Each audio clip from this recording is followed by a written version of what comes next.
Un dispositif original à présent pour lutter contre le harcèlement à l'école. Une exposition interactive sous forme de jeu est testée en ce moment à Poitiers.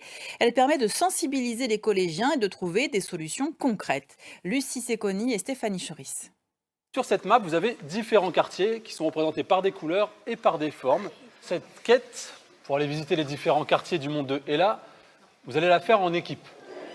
Il y a par exemple le quartier statistique. On y apprend qu'un enfant sur 3 a été harcelé au cours du dernier mois.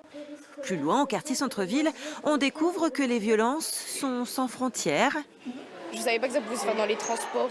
Mais celui qui marche le mieux, c'est le quartier émotion qui parle de lui-même.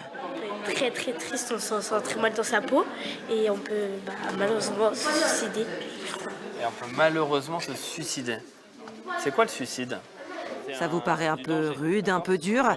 C'est pourtant la réalité, le quotidien d'au moins 1 million de jeunes chaque année. Moi personnellement, je me suis fait harceler. J'ai encore quelques séquelles de ce choc.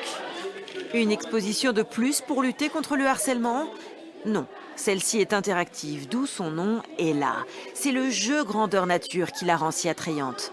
Un apprentissage ludique passant de thématique en thématique. D'un coup, on s'arrête sur la justice.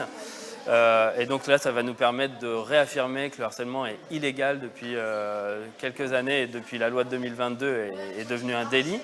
Et puis après, on va aussi aller s'attarder un petit peu sur le côté empathique, le quartier des émotions, qui vont nous permettre de voir toutes les émotions ressenties par une victime, mais aussi les témoins ou ce que peuvent ressentir les auteurs de harcèlement et pourquoi cette mécanique, elle fonctionne.